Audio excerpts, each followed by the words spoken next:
Hello everyone and welcome to the quick look of a game I have hotly anticipated, Papers, Please.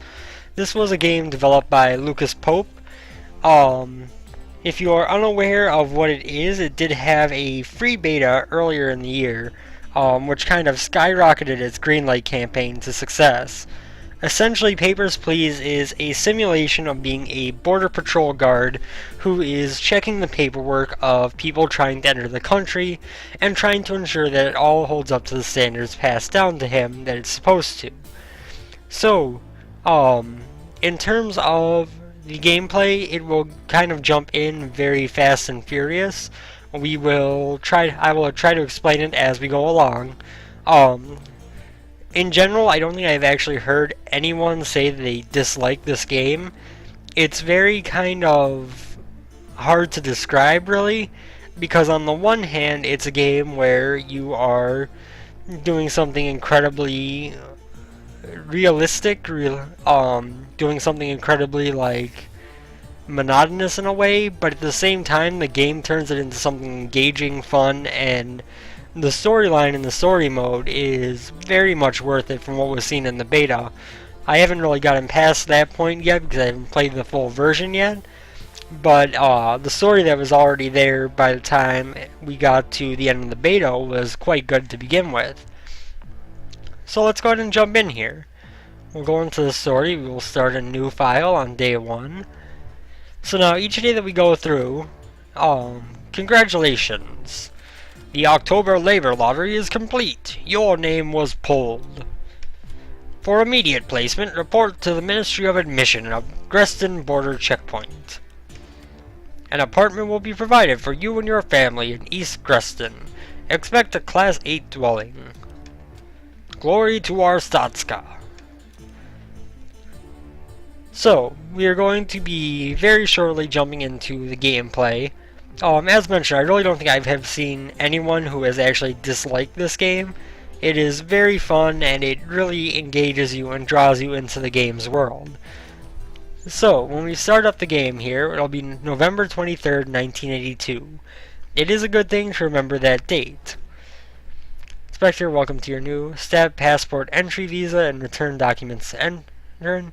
Entry is restricted to our Stotskan citizens only. So for our first day here, our only requirement is that only our Stotskans with a valid passport can enter. In this book here, we have our basic rules, which are going to tell us what the current rules of the day are. Our booth info, which is going to tell us what all of these different things on the UI do.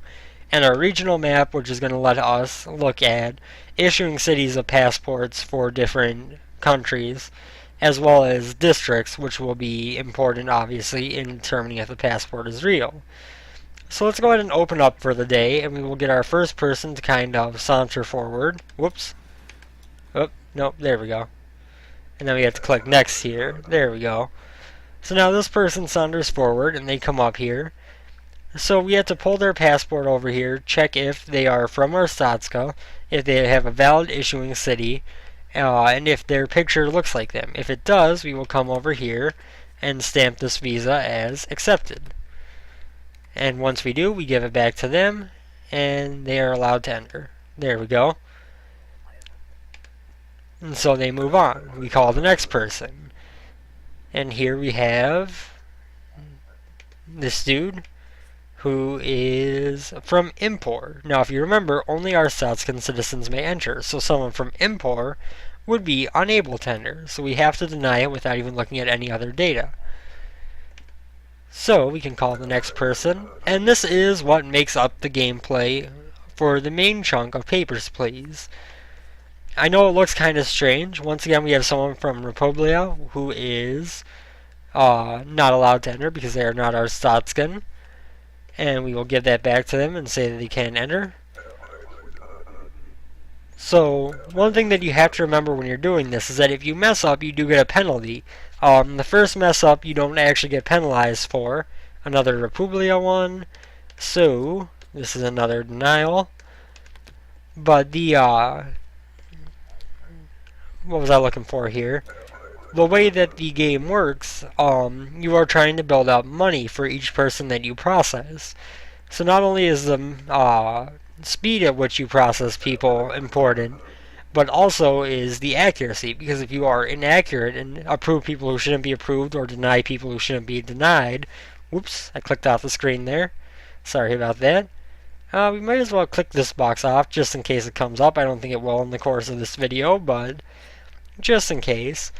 But yeah, if you do get penalized for either letting someone in who's supposed to be kept out or keeping someone out who's supposed to be let in, it does present an issue where you don't make as much money. So this person is from Kolechia. We have had almost exclusively people who are not out of Stotskin, which has made this day much easier than it could have been. Usually you're paying attention to the issuing cities and the date of expiration on this level, but in this case we are kind of lucky enough to be able to mostly pay attention to just the character. It expires in 84. It is issued at an official issuing city, so this one is approved.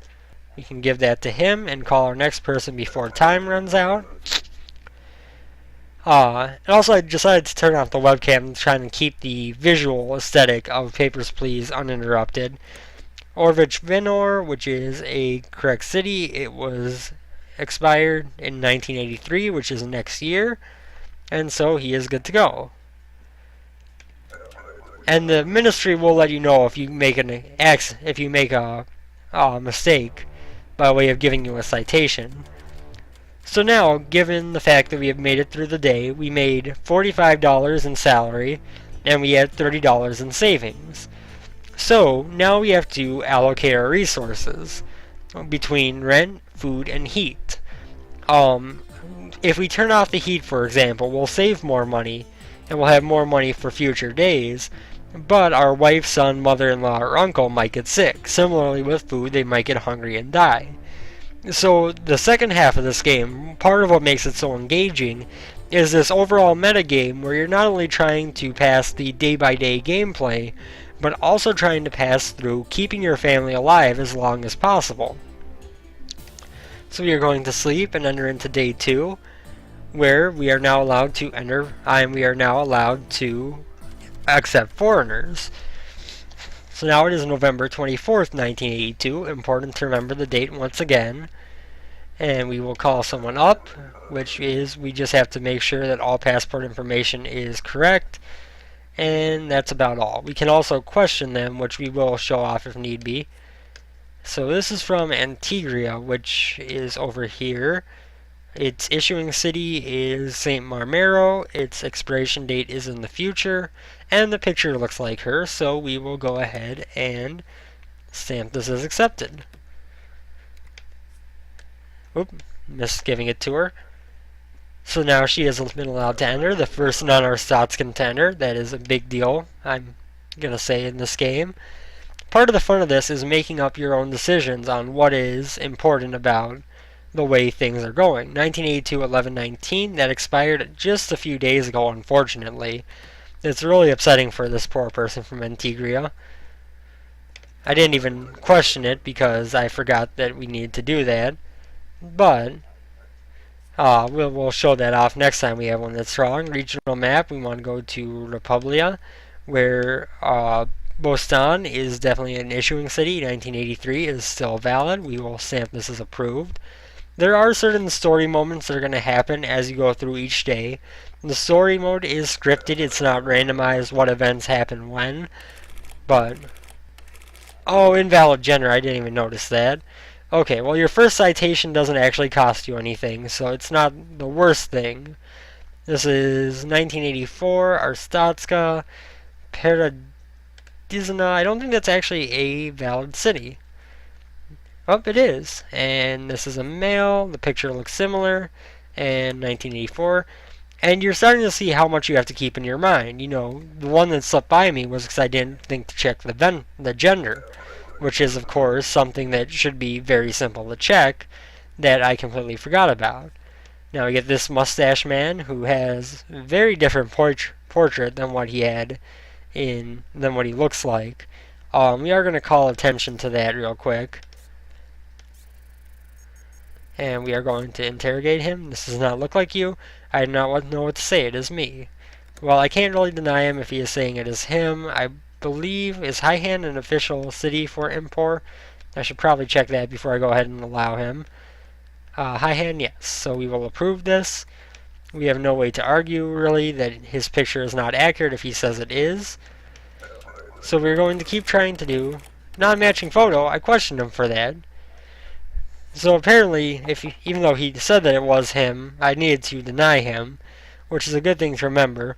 This person is giving us a little card that I will leave as a mystery.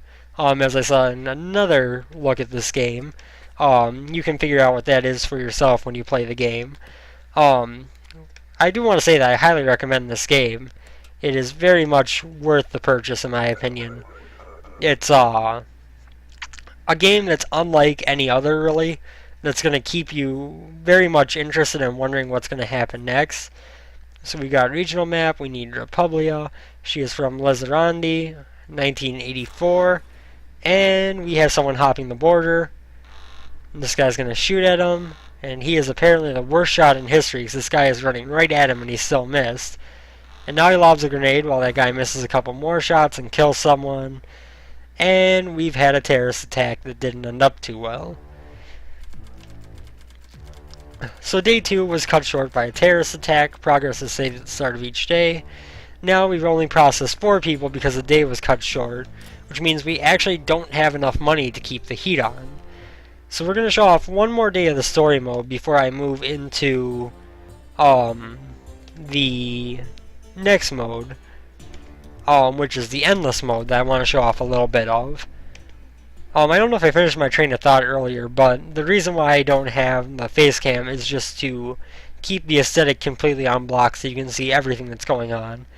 Entry for non-citizens is not regulated. All foreigners require a valid entry ticket, verifying information before stamping, passport, entry visa. Okay. So now they need to have an entry ticket as well as their passport, which is yet another thing we have to pay attention to and check. So we are going to have them pass us their visa. Their entry ticket is valid on 1982-11-25. That is perfect. Their passport is valid. They are from Impor with a issuing city of Enkyo, which is accurate. Picture looks right. And I would say that this is good to go. So now we are going to give that to her, give her the ticket, and let her in. So now we get to our next person bringing up. We want to go back to the regional map here. This person is from Vendor, but they do not have an entry ticket. How do I do that? Oh, that's right. I need to go to cancel. I need to go to basic rules. When they don't have something that they need, you need to go to the rule book, show them that, and why is that no correlation? That's a Kolechia. Oh, no. Or are they not allowed to come in from Kolechia? I forget.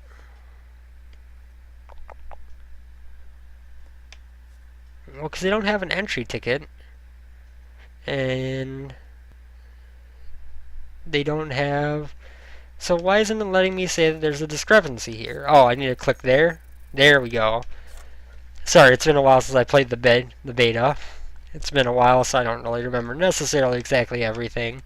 Everything else I believe is accurate, so we will go ahead and stamp this as approved. We wasted a lot of time on that one with me forgetting how to work the discrepancy system. Let's call another one up here where we will find hopefully someone a little bit easier. This person is from Impor, valid on today, 11/25. They are from Impor. This is issuing city Tsunakido, and it expires in the future, and they are in fact female. So we can easily do this. As you can see, the cards that are given out are a persistent thing that are a story beat that will keep coming as we play through more of the game. So that's why I'm kind of leaving it as a mystery so that you can find out what that's all about yourself. We have someone from the United Federation. Their ticket is valid today. Where is the United Federation? Issuing city, Korista City. That is accurate. She's female. That looks similar. And yeah, I would say that that is all good for her to enter. Congratulations, Naomi Sokolova. And enter. So you see, already this is getting to a point where there's kind of a lot to be checking on each and every person who comes through. What? Non-matching photo? I didn't really think that was non-matching. Where is your ticket, Mr. Man? That's not what I wanted. I wanted basic rules. Discrepancy. Foreigners require an entry ticket. Where is your entry ticket? Oh, it was laying on the counter there. Never mind. He moved it up there after I stopped looking. Okay, so now he's from Repubblica Lezerandi. This will start to become kind of second nature, which cities are correct and everything. That's definitely a male. Picture is alike. Passport is valid. Ticket is good today. It is important to check the date on the ticket because it has to be valid that day. It can't be from a different date. So we will go back to the main page where we will bring up our next person, who gives me a thing from Repubblica, which is 12/11. That's a discrepancy right there that we have to deny her for. The date on the ticket does not match the date, so we cannot use this today. It has to be waited until December 11th, at which point it would become valid. So we have to give that back to her and deny her. That's an easy one to pull off. As you see, as you get a little bit more comfortable with it, you do start to pick things out a little bit quicker and start to be able to handle things a bit better. This person is from Orbistan. Their ticket is good today. They are from Murderous. The passport is valid, but they are not a female. They are, in fact, a male, or so it seems. Sometimes that can be misleading. As the document says... Okay, so apparently this is a female. I guess we're going to go ahead and stamp that. I mean, I can't really just say I disagree that you're a female. Cause no trouble. And bring up the next person. Hopefully that is a citation? Okay, I guess I have to be a little bit more legitimate. So this guy is another recurring character, if I recall correctly. He does not have any documents. No correlation. Okay, I need to get the rules. Blah, blah, blah, blah, blah. Okay, so we're going to go back here and we're going to show entrants must have a passport. He does not have a passport. And there we go. Question him, where is your passport? Passport? Our stats got so great. Passport not required, right? A passport is required. Oh, okay, I hear you. I come back again. Okay, dude. Okay. So that guy's going to be a recurring character throughout the game. At least he was in the beta, which is a big thing that there are recurring things like that. This guy is from Impor. Haihan is an issuing city that's valid. He's a male. He looks like his picture. This looks good to me. We are going to stamp this. We can try to squeeze out one more person at least before the end of the day. And as you see, you do kind of tend to start to rush a little bit at the end of the day.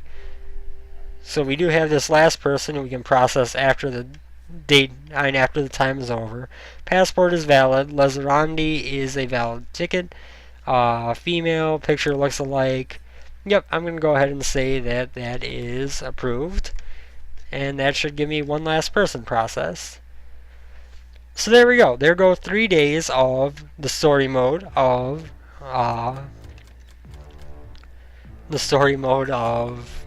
Papers, Please.